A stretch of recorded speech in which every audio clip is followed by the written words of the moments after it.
Good afternoon. One of the reasons that Liverpool Football Club has been so successful, I read, is that it has high synergy, therefore high cohesion. Its players have positive confluence, and this all adds up to good team spirit. Synergy, cohesion, confluence are all words used in a book called Team Spirit by John Sire, one-time consultant sports psychologist to Tottenham Hotspur Football Club. Here to discuss with him the idea of what makes a good team is Mike Brearley, perhaps the most successful captain the England cricket team has ever had, and Dave Bassett, under whose management Wimbledon Football Club have rocketed from the 4th division to the 1st. John Sire, explain these words to me, who hasn't come across them, except confluent, as in river. Synergy is the concept that if a group is working very well together, it has an energy that's extra than the energy that belongs to the individual members of that group. Mm-hmm. And we used to say when I was working with Tottenham that sometimes it seemed as if we had a 12th man on the field because everything was going so well. Mm-hmm.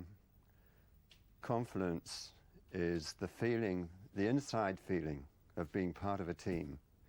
It's almost like you're part of something which is greater than yourself, Mm-hmm. and yet you know who you are, but it's a very exciting feeling, and you have it when you're playing very well. Mm-hmm. What was the other one? Cohesion. Cohesion. Well, cohesion is a word that's used more commonly, and it means sticking together. Together, yes. It's one that I like least of the three. Right. Now then, Dave, how do these words figure in your life? Well, I can't even say them for a start. I mean, all the points that John's made are important to teamwork and team spirit, but I sort of regard at Wimbledon, my job is to make sure that the team spirit is there, or with the framework with the club, that we're all working for one another. Mm-hmm. You don't want to analyse it, do you mean? You Well, say confidently it's there.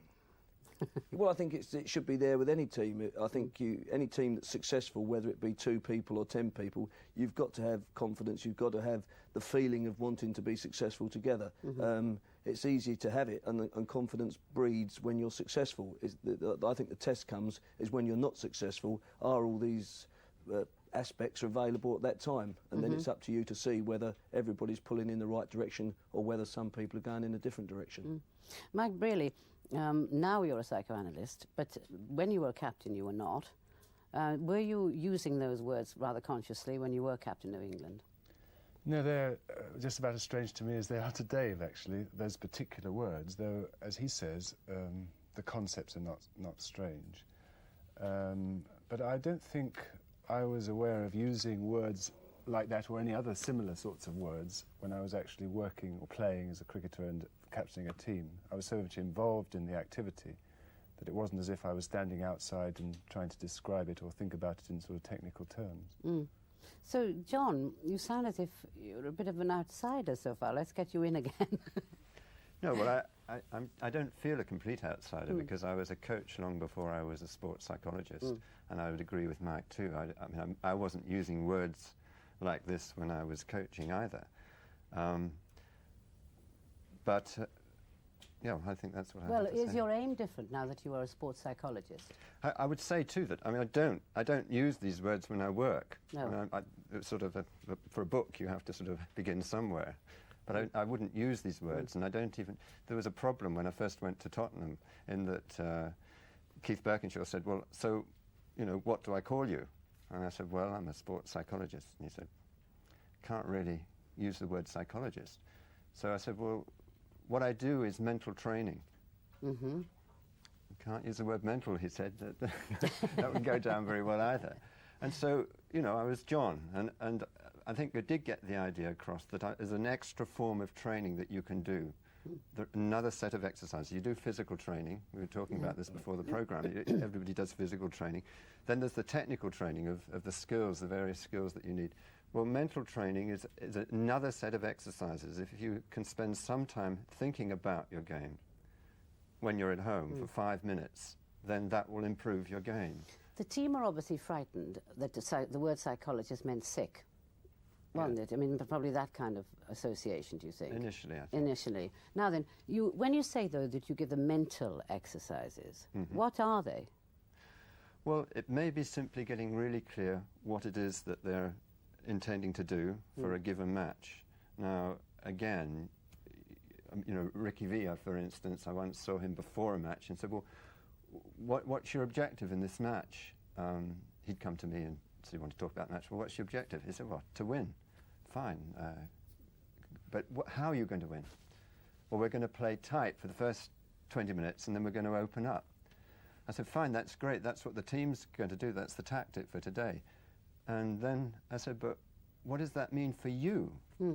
Explain to me, because you're a midfield player, what does that mean for you? And you give a tactic, and each player has to play according to that tactic. So one of the things is perhaps just by asking questions is to help to get clear of individual goals, how they're going to, what their goal is in a particular match. He said, well, I've got to tackle back more. I've got to tackle back, you know, first 20 minutes many more times than I would do.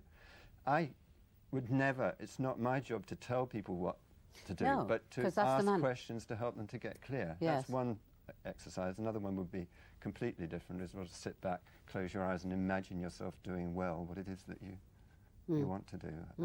Visualization exercise. Well, would you let a psychologist, Dave, loose on your team?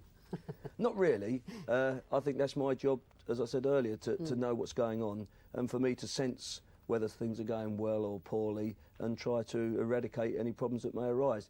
I can understand John's role, what he did at Tottenham, and the thinking behind it to possibly get the players to get themselves into mental thoughts about what their game's about, because possibly a lot of them finish work at football clubs, they go away and they go off to their other bits and pieces, jobs or relaxing, and they possibly don't think about what they're going to do the next day or the game. And if they could visualise sometimes what their job is, I think that could be helpful. But I don't think it's worth involvement from my point of view to have a psychologist in, because you could have experts in lots of fields, because there's a hell of a lot of them involved in sport, and you could then have the players' time taken up 24 hours a day, because you could have 20 minutes on this, 20 minutes on that, then you've got your technical training, you've got your physical training, you've got to have relaxation as well. I think it's important. Are you then more like an army trainer, that you've got your men and you know, nobody else is going to interrupt it?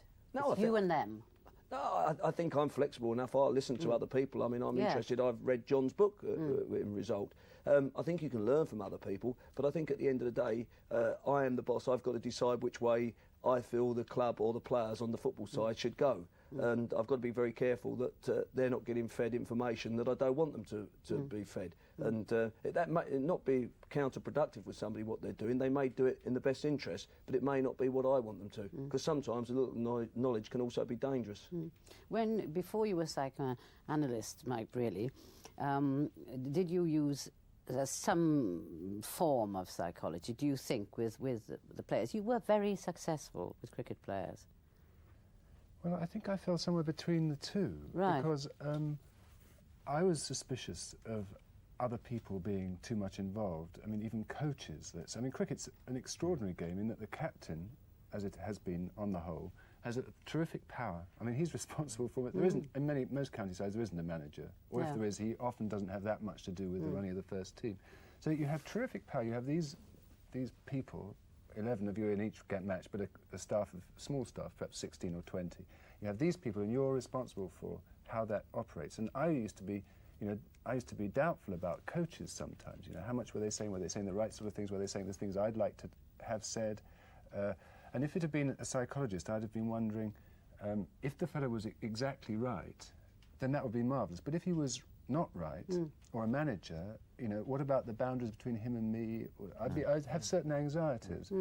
At the same time, I was interested in psychotherapy and the way people got together in groups and individual feelings of anxiety and weakness and all this sort of thing. So that I think I did try, or naturally, I saw things in those ways. And occasionally, well, I mean, once I was playing so badly, I went to see a psychotherapist myself. You did? And afterwards, people were curious about this, and a couple of other players talked after talking to me, decided to try it also. Oh, really? So Now, you wait a see- minute. Do you mean when you went because you were playing badly? Yeah. When you came back, you were playing well? Or otherwise they wouldn't Wasn't have gone quite to so quick as that. But No, but they it wouldn't did have gone help. to a psychotherapist if they hadn't thought Yes. it would work for you, I don't suppose. Yes. I mean, one of them was a nice story about one of the players. I had one season I did exceptionally well at the beginning of the season, and one of the players said to me, "What about this shrink you go and see?" And he said, "I think we'd better get her in and see the rest of the team." You see, so there was a feeling that if it was working for me, if it was helping me, Yes. then maybe there was something like that could help the others. And also, I felt there were things that I couldn't do. And I was thinking, Dave's manager, how much can he do in this line as well as being the manager? Yeah. You know, I think this is what it was at Tottenham. It's like there were just some other exercises which I was doing. It wasn't so much sorting out problems. Creating team spirit is obviously the manager's job. But if I was to spend 5 minutes, well, not 5 minutes, it would be half an hour with one of the players who was having, you said, he's having a bit of a problem with, he's not as aggressive as he might be. Well, all I would say to him is, okay, remember a time when you were feeling really aggressive. What match? And they say, well, 4 weeks ago we were playing Notts Forest or wherever, and I felt I was aggressive in that time, and you might agree with that. Then I'd say, right, you've got 5 minutes, close your eyes, sit back in the chair, and imagine that you're playing that game now. Take one point where you really felt you were aggressive. And he'd play it through, and he'd play it through 2 or 3 times. And my suggestion, apart from other things I might say, would be to, okay, practice that for 5 minutes in the evening when you're at home, because all you do is to bring forward that memory, and you start to play that way. Now, that's not interrupting what you have to do. It's a simple exercise, just as goal setting is a simple exercise. And I work very closely. I mean, I'm very much a junior member of the coaching team. A mental trainer is a junior, like your physiotherapist is, or your physical trainer.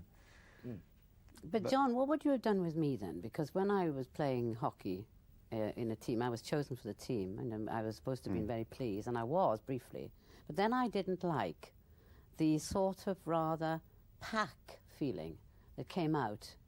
I liked everybody individually in our team, and I'm sure I'd have liked the opposing team individually. But suddenly, massed together, something came out which I was a bit alarmed by. And I mean, it isn't that I want to play singles everything, but because I like doubles. But the pack, there is an aggression that comes out with a team spirit, isn't there? It's interesting. I think that there is a negative side to team spirit. And sometimes we, as a member of the team, each of us can be a bit scared of that. Suddenly we can find that people are being nasty, a bit caught up. And instead of the team being something that's a little bit greater than the sum of the individuals, it can be a little bit less than the sum of the individuals. And that people perform less well, quite apart from being maybe more maybe they do things that if they stood back, they wouldn't do.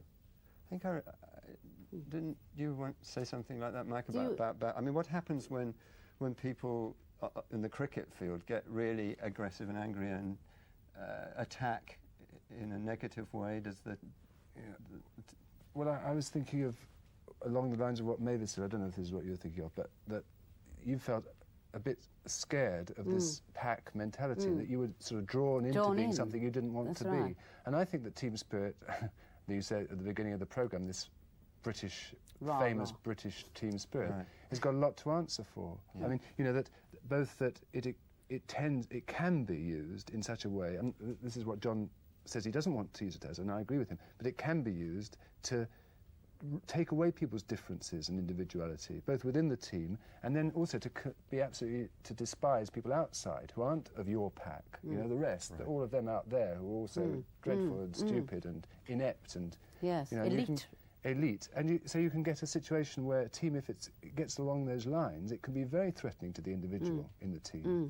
See, I think this is why probably, you can do so well at Wimbledon, is because you doubtless really help each individual to express what he can do and to do it best. But there are some managers, I think, who will say, you've all got to do this, conform, and if you don't fit in, then you're out. And then you don't get the ideal that's possible for the team. And you never get a team that perhaps hasn't got any great stars winning. But what do you, I mean, do you feel you've got tactics with your team to get them to come to a good team spirit? I think it's very hard to define team spirit. I think it's built up. I think the manager or the coach or people like John or the skipper can help to generate that. But I think it's got to come from everybody. I think it's got to come from the smallest member in the team, because it's no good me coming in nice and bouncing saying, come on, we're going to have team spirit, we're going to go on. Because if they don't believe or they don't want to do it, they won't do it. It's got to generate. I mean, to be fair, there's days where I come in and sometimes I'm feeling a little bit off the cue, and the players lift me because they're bouncy, they're feeling good. And I found that's what's happened with us at Wimbledon. I must add, there was one time when we got relegated, and my first experience of sort of failure, I had a spell where for about a month or so, you know, I was blaming myself for absolutely everything. And I used to go training and really feel a bit fed up. I wasn't depressed, I was just fed up thinking, oh, how are we going to get out of this? And the players were great. They started laughing, and more or less they were saying, come on, Dave, liven up. You know, the worst thing that can happen is we get relegated. You know what I mean? So they had a little bit of spirit themselves. Do you think they've got to be good friends, a team, or can... No. No. Oh, no, I mean, I often say to them, you haven't got to like one another. What you've got to do is have a common aim, and you've got to have a reason to believe in what you're doing. If, for example, John and myself, we're playing in the same team, and we both want the same objective, what we've got to do is we've got to help one another get it. Now, whether me and John want to go and have a cup of tea after is immaterial. John might just say, I don't like that fella, I don't get on with him. But if he knows that I'm effective in what I do, and I know he is, we then have mutual respect for one another. And Respect that's the important thing. isn't it? Respect. And communication. Respect rather than affection. Yes. Right. Now then, what happens, though, when somebody is starting to shine, right? Like, say, Botham in cricket. Mike, do you then encourage that person to be a star amongst the rest, or has he still got to merge, or what? Or is there enough team spirit to say, this chap's doing very well just now? And also with Ian Botham, on the whole, I mean, most of the time that I had anything to do with him and I've known about him, he's been very interested in the rest of the team, and he hasn't at all shown disrespect to them. In fact, the opposite. And he's made ordinary players like me, say, who scored a struggling 20, feel good about that 20 they scored. You know, and a word from him would make you feel better. So I'd say that Ian Botham, almost all the time I've known him, has been very good for team spirit, not only by scoring more runs and taking more wickets and catches than anyone else, but also by helping the ordinary players. But then you get a situation that you read about. I mean, I don't know it firsthand, but Somerset with Botham and Viv and Joel Garner, and you've written a little bit about it. And there seemed to be a split between these three stars and the rest of the team, in which the captain, Peter Roebuck, seemed to be sort of a spokesman, but maybe a mute spokesman for the rest of the team. And so it's them and the others. Yeah, so then you get a situation where these stars are well, I don't know whether they were acting prima donnas or whether they were pushed into that or not helped to get out of it by the others. That's right. But certainly that was, you know, there's the shining that has gone against the whole team. But whose fault it is, you can't say. No, you've got a shiner, knowing. haven't you? You've got a John Fashanu who's Well, we up. Well, high John's in a on, way. you know, on television quite a lot, and he comes over very well, and the media like to speak to John.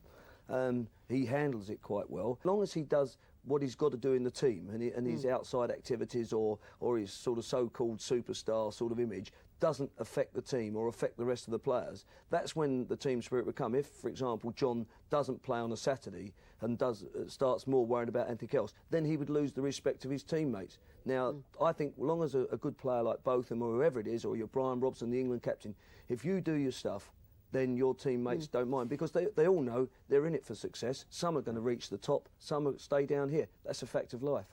But say, for instance, you get then somebody with a bit of trouble, like say John Fashanu might be suddenly thinking that there's prejudice against him because of his colour.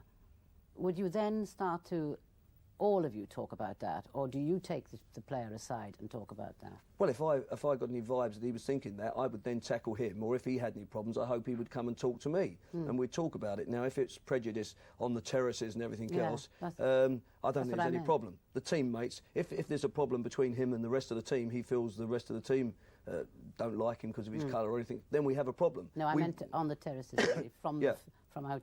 Oh, I mean, I think I don't think he worries. I mean, I know John doesn't worry about it. He accepts it as part and parcel. It doesn't affect him at all. he's had to learn to live with that, and it's something he's got to cope with. That becomes a mental thing within himself. That's not the rest of the team's problem. I'm sure if it was getting him down, the rest of the boys would say, "Come on, John, don't be silly, don't worry about it. You're here to play football. You're not here to get involved with people who are shouting abuse or stupid comments." How would you think that you would be able to help Dave with his team then? Because obviously Dave's getting on very well, thank you very much, isn't he, without any knowing psychology. I'm not at all sure that I could. I obviously, in terms of team spirit, it is something that is for the coach to develop by having good communication between himself and the players, and between the players themselves, encouraging the players to understand and respect each other. As I say, I think maybe the only thing that I might contribute is a few extra exercises, which are very, unthreatening exercises, which players could do in addition to what they're doing already. I mean, how do you deal with nerves too, you see, for instance? I mean, that must be something that's quite catching, isn't it? I mean, how do you do that? How did you, Mike, deal with other people's nerves on your own? I didn't have difficulty dealing with my own. Quite. I don't know, offhand. It's difficult to answer that in the abstract. How did you? Somebody else answer. I think that it depends. I mean, nerves is related to tension, physical tension. I mean, you talk about nerves and anxiety, and it's emotional. But when we're anxious, we're also very physically tense. So it's good in advance. I mean, if you have a player who tends to be very nervous, to make sure that he knows how to relax, that relaxation is a technique. Sort of taking a deep breath and remembering to let it out slowly. And I remember when Tony Parks, who was the reserve team goalkeeper, first played in the first team. Well, obviously, prior to that match, he was very nervous. So, whereas if Ray Clements had been playing, he would have needed to psych himself up and dance around the change room and say, "Come on, we've got to go." Tony Parks needed to be on his own for a bit and to take, to be relaxed much nearer to the time of start. Yes. He needed to be there when the match began, but he needed to... Yes, I think what John's saying is right, actually, that you have to respond to different people quite differently in that way. I mean, some people need to be G'd up and some people don't. And you can say quite the wrong thing without knowing it. I mean, like with Bob Willis at one time when he wasn't doing well and he had a bad time, his body wasn't working with him, he seemed to be tired, he was sort of running in mechanically, and his body was really letting him down. He was sort of flogging away at itself. It wouldn't do what he wanted it to do. And we used to take the mickey out of him a bit. Ian Botham did, and I went along with it, and I didn't realise for a long time how much it was hurting him. He wasn't like Botham. With Both, you'd stir him up, you'd G him up by saying he was bowling like an old lady or something, you'd have a go at him. But with Bob, it was actually getting him down. Yeah. So are you quick on the vibes like that then, Dave? I think sometimes you are and sometimes you're not. I mean, you get some feedback from other people, somebody who's outside who might come in and say, "Oh, so-and-so looks a little bit jaded or doesn't look quite his normal self," and you think, "Oh, I didn't notice that." And then you watch them in training and you think, "Yes, I haven't seen it," because sometimes you can be too close to it. So even an outsider can give you information. If you see that, you try and sort of then get to the crux of what the problem is with the player. As you say, as Mike said, you can quite innocently say the wrong thing to somebody at the wrong time, and you just drop them in it and affect their thinking. Well, you seem to have said the right things to me today, gentlemen. Thank you very much indeed.